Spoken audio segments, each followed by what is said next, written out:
말씀 사도행전 11장 말씀입니다. 사도행전 11장 19절에서 21절까지의 말씀.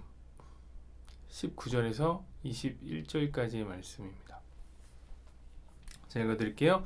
그때에 스데반의 일로 일어난 환란으로 말미암아 흩어진 자들이 베니게와 구브로와 안디옥까지 이르러 유대인에게만 말씀을 전하는데, 그 중에 구브로와 구레네 몇 사람이 안디옥에 이르러 헬라인에게도 말하여 주 예수를 전파하니 주의 손이 그들과 함께 하심에 수많은 사람들이 믿고 주께 돌아오더라. 아멘. 오늘 말씀을 중심으로 해서 숫자 신앙 이라는 제목으로 함께 말씀을 나누겠습니다. 네. 여러분을 나타내는 숫자가 무엇입니까? 여러분을 나타내는 숫자가 있습니까? 39. 이것은 저의 나이입니다. 저는 39살입니다. 20. 제가 섬기는 교회의 성도는 20명 정도 됩니다. 150만 원. 제가 한 달에 버는 돈입니다. 0. 저의 재정관입니다. 영혼을 향해서. 우리 영혼을 향해서 간다. 통장 잔고는 할 말이 없습니다. 오늘날은 이렇게 무엇이든지 숫자로 표현이 가능한 시대가 된 것 같습니다. 나는 얼마를 버는가? 나는 몇 평에 사는가? 나는 몇 등인가? 나는 몇 cc짜리 차를 타고 있는가? 이런 것에 따라서 인생이라는 가격표가 달라지는 것입니다.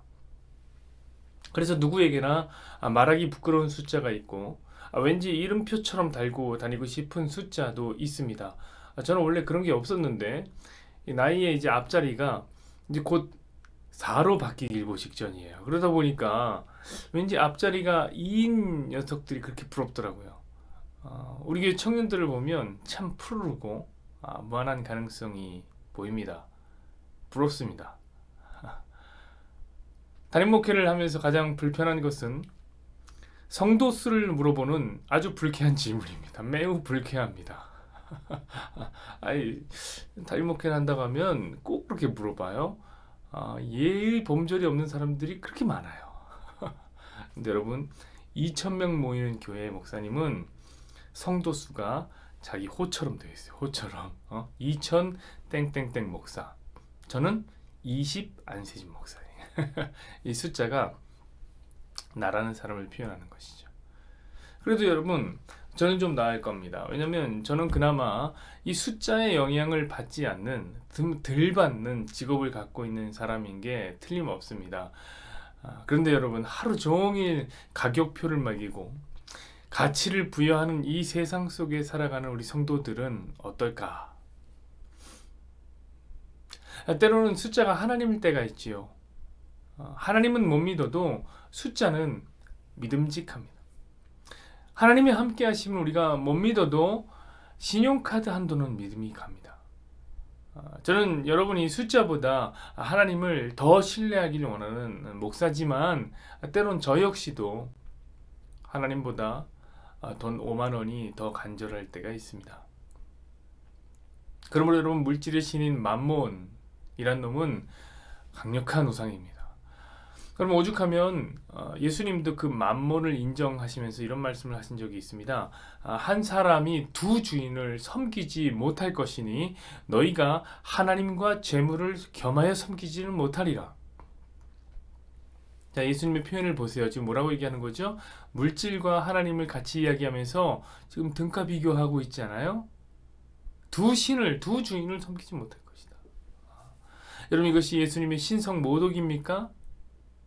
아니요. 너무나 공감이 되는 이야기죠.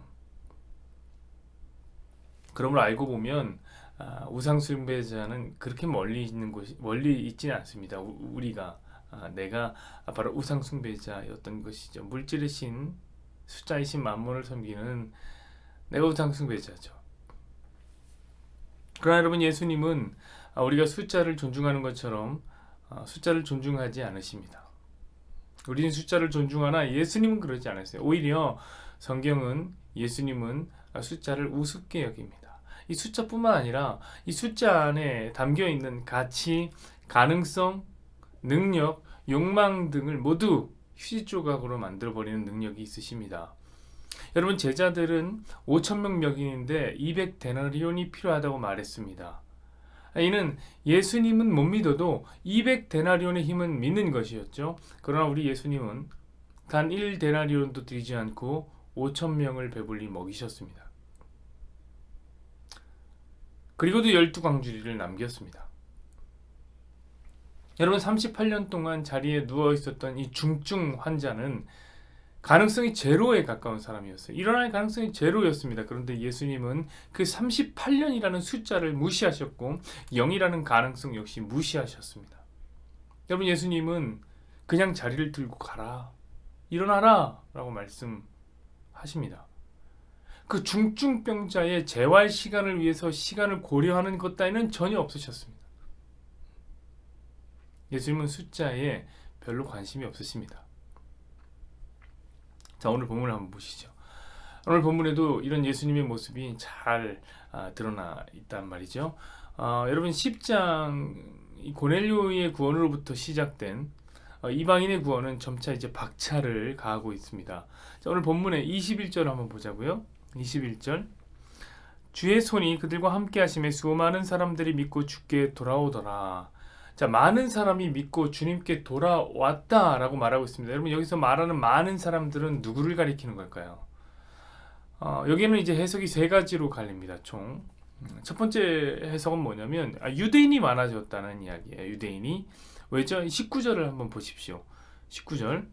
그때에 스데반의 일로 일어난 환란으로 말미암아 흩어진 자들이 베니게와 구브로와 안디옥까지 이르러 유대인에게만 말씀을 전했는데, 보십시오. 이 흩어진 사람들이, 즉 디아스포라들이 누구에게만 복음을 전합니까? 유대인에게만 복음을 전하거든요. 그러니 유대인 그리스도인들의 숫자가 많아졌다는 것이죠. 두 번째 해석은 뭐냐면 유대인과 이방인들이 함께 많아졌다는 해석이에요. 왜냐하면 20절을 보면, 한번 20절 볼까요? 그 중에 구브로와 구레네 몇 사람이 안디옥에 이르러 헬라인에게도 말하여 주 예수를 전파하니, 이렇게 복음이 몇 사람에 의해서 이방인에게도 전해졌기 때문에 이방인들과 유대인들이 함께 많아졌다, 이렇게 말하는 사람들이 있는 거죠. 자, 이 두 가지 해석이 오늘 본문 해석 중에는 매우 중론을 이루는 많은 사람들이 이렇게 해석합니다. 그러나 저는 그렇게 생각하지 않아요. 저는 마지막 세 번째 해석에 한 표를 던지는 사람입니다. 그럼 마지막 세 번째 해석은 뭐냐면 이방인들이 많이 구원을 받았다라는 거예요. 사랑하는 여러분, 오늘 한번 본문의 맥락을 한번 생각해 보십시오. 잘 살펴보십시오. 여러분, 11장 내용 전체가 무엇입니까? 그것은 유대인 그리스도인들이, 유대인인데 그리스도인이 된 사람들이 이방인들이 복음 받는 것이, 구원을 받는 것이 싫었던 거예요. 그래서 베드로를 비난했죠. 그렇죠? 고넬료에게 복음을 전했다는 이유 하나만으로 베드로는 비난을 받았습니다. 그런데 알고 보니까 그 일은 누가 하신 거예요? 전부 하나님이 하신 일이었어요. 하나님 각본, 하나님 연출이었습니다. 구원은 오직 하나님의 손에 달려 있었던 것입니다. 유대인들은 할 말이 없었어요. 할 말이 없는 거예요. 자, 여기까지가 우리가 어제 공부했던 내용입니다. 그렇죠? 근데 19절 한번 보세요. 그때에 스데반일로 확산된 사람들이, 흩어진 자들이 어디로요? 유대인에게만 말씀을 전하고 있는 거예요. 그렇죠? 유대인에게만 복음 전해요. 여러분 생각해 보시죠. 누가 스데반의 일로 디아스포라들을 온 세상에 흩어 놓으셨습니까? 이것이 뭐 사울이 한 거예요? 아니죠, 여러분. 하나님이 하신 거예요. 하나님이. 이는 복음이 편만하게 사마리아와 땅끝까지 펴져야 되는데 이 유대인 그리스도인들이 늘 어디에만 머물러 있어요? 자기끼리 예루살렘 안에만 머물러 있는 거예요. 그래서 그 예루살렘 안에서 머물러 있는 유대인들을 하나님이 흩어 놓으신 거죠. 그런데 본문에 보니까 또 이 유대인 그리스도인들이 흩어져서도 누구에게만 복음을 전해요? 유대인에게만 복음을 전했던 겁니다. 이거 매우 고집불통인 미련둥이들이다, 이렇게 생각합니다. 여러분, 근데 20절 한번 보세요. 그 중에 구브로와 구레네 몇 사람이 안디옥에 이르러 헬라인에게도 말하여 주 예수를 전파하니. 보세요, 여러분. 오늘 제가 읽은 이 성경 그렇지만 개역개정에 보면 그러나 이렇게 써 있는 게 있습니다. 그러나로 시작해요. 여러분 이 말은 뭡니까? 19절의 이야기와는 다른 내용이 나올 거라고 이제 얘기하는 접속사죠. 그리고 어떤 내용이 나와요? 진짜 다른 얘기 나오죠? 구브로와 구레네에서 온 몇 사람의 디아스포라는 누구에게? 이방인에게도 복음을 전했다는 얘기예요. 자, 19절은 유대인에게만 전했다. 그러나 그 중에 몇 사람은 20절에 이방인의 복음을 전했다. 그러니까 여러분 보십시오. 많은 사람은 누구에게 복음을 전합니까? 유대인에게만 복음을 전하고 있죠. 매우 적은 사람들만이, 몇 사람만이 이방인에게 복음을 전했습니다. 근데 여러분 21절을 보십시오. 주의 손이 그들과 함께 하심에 수많은 사람이 믿고 주께 돌아오더라. 이렇게 되어 있습니다. 그럼 여기서 말하는 그들은 누굴까요? 그럼 당연히 문맥상 이방인에게 복음을 전한 몇 사람을 얘기하는 게 아닐까요? 그렇죠? 문장 자체도 그렇잖아요. 그러나 몇 사람들은 이렇게 얘기하고 주님이 그들과 함께 하심에, 그쵸? 문장 자체도 그렇지만 11장이라는 전체 문맥 자체가 이방인에게 포커스가 맞춰져 있죠. 그러므로 오늘 숫자가 많이 늘어난 주를 믿는 그리스도인들은 당연히 이방인 그리스도인이었을 겁니다. 사랑하는 여러분, 이 이야기에서 뭔가 느껴지는 것이 없으십니까? 여러분 숫자를 믿는 사람들은 모르죠. 전혀 이해할 수가 없는 사건입니다. 여러분 유대인들에게는 많이 전했습니다. 그리고 이방인들에게는 오직 몇 사람만이 전했습니다. 그럼 여러분 결과가 어때야 될까요? 숫자는 거짓말을 안 하니까 이방인의 적은 무리가 돌아왔어야만 합니다. 여러분 우리가 복음을 전해보면 잘 알지 않습니까? 여러분 보통 한 사람에게 전도를 하기 위해서 우리는 몇 사람에게 전도합니까? 한 20명한테는 전도해야지 한 사람 오는 거예요. 아니 올까 말까 합니다. 그것도. 여러분 제가요 전에 그 교회에서 이제 전도 대축제 뭐 이런 걸 할 때 온 가족 예배 이런 걸 드릴 때에 전도 대상자를 한 1000명 정도 정해요. 성도들이 전도 대상자를 한 1000명 정도 전하면 그 중에 한 50명 정도가 전도됩니다. 그러니까 전도 대상자 엄청 정해도 50명 정도가 오는 거예요. 그들 중에 정착한 사람은 여러분 한 10명도 안 됩니다. 그러니까 정말 많이 뿌려야지 많이 거두는 거예요. 근데 오늘 본문을 보니까 적게 뿌렸는데 여러분 많이 거둔 겁니다. 이는 여러분 숫자가 지배하는 이 세상에는 어울리지 않는 현상이죠. 자, 그럼 여러분 그 어울리지 않는 현상이 왜 일어난 걸까요? 저는 한 문장에서 그 답을 발견했습니다. 21절에 나오는 그 말, 주의 손이 그들과 함께 하심에. 너무 좋은 말이죠. 주의 손이 그들과 함께 하심에. 아멘. 사랑하는 여러분, 숫자의 능력을 너무 믿지 마십시오. 주님의 능력이 함께 하시면 숫자는 아무것도 아닌 것이 됩니다. 물론 여기서 또 오해하는 성도들이 있을까봐 제가 한번 짚고 넘어갑니다. 주님이 함께하면 숫자를 늘려주신다 이렇게 오해하시는 성도들이 있을 텐데 여러분 그건 숫자를 믿는 거예요. 숫자 의지하는 거예요. 그런 말을 하는 것이 아니죠. 여러분 그것은 기복주의란 말이에요. 저는 기복주의라면 딱 질색인 사람입니다. 오늘 본문은 기복주의가 아닙니다.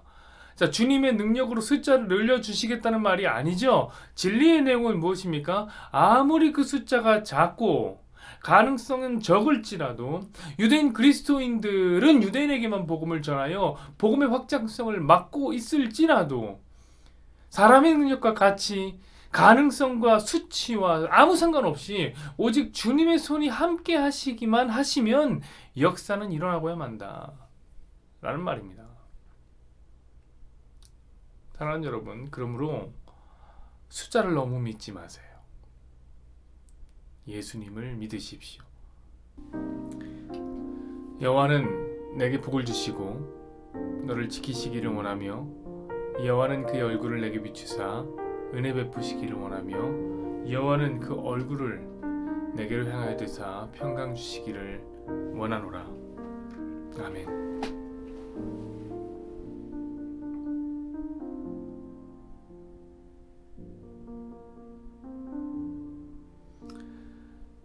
오 주님,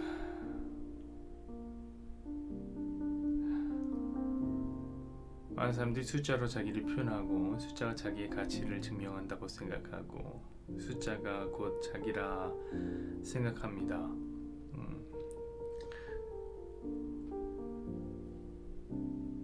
하나님 3000cc짜리 차 타고 다니는 사람들은 자기가 3000cc인 사람인 줄 알고 한 달에 1억씩 버는 사람들은 자기가 1억이라고 생각하고 하나님 100평짜리 집에 사는 사람들은 자기가 100평만큼 넓은 사람이라고 생각합니다. 숫자가 그 사람을 말하고 있는 것이지요. 오늘날은 이렇게 숫자가 자기를 증명하는 수단이 됩니다. 하나님 그러나 저는 그 수단을 넘어서서 사람들이 이 숫자를 믿고 있기 때문이라고 말하고 싶습니다. 자신의 통장에 들어있는 잔고를 믿고 있는 것이죠. 우리는 하나님은 믿을 수 없어도 우리 통장 잔고는 믿을 수 있습니다. 눈에 보이기 때문이죠. 신용카드의 한도는 믿을 수 있습니다. 눈에 보이기 때문이죠. 이것이 바로 하나님 숫자의 신, 물질의 신 맘몬이 아니겠습니까? 진짜 맘몬은 강력한 힘을 갖고 있습니다. 근데 하나님 우리 성도들이 본인은 하나님을 섬긴다고 말하면서도 이 물질의 신 맘몬을 섬기는 것을 참 모르는 것 같습니다. 숫자가 더 믿음직스럽죠. 하나님 주님의 제자들도 하나님 그러하지 않았습니까? 5,000명 먹이는 데에 200데나리온이 반드시 필요하다. 주님이 옆에 계시지만 주님은 믿을 수 없고 200데나리온이면 충분하다라고 말하는 제자들이 있었습니다. 주님은 그런 숫자의 노름을 하나님 단번에 휴지조각으로 만드시고 마시는 분입니다. 주님은 거기에 제한을 받지 않으십니다. 38년 동안 하나님 그 자리에 누워 있었던 병자, 이 중증병자는 하나님 38년이라는 시간 동안에 움직이지 못하고 꼼짝없이 누워 있었던 사람입니다. 하나님 그 38년이라는 그 시간은 정말 어마어마한 시간일 겁니다. 가능성이 전혀 없었던 사람이 예수님의 말씀 한마디, 자리를 들고 일어나라 라는 그 한마디에 38년의 시간 모두 다 온데간데 없이 사라져버리고 그는 일어나서 걸었습니다. 하나님 숫자는 주님 앞에서 그 능력을 진실되게 발휘하지 못합니다. 하나님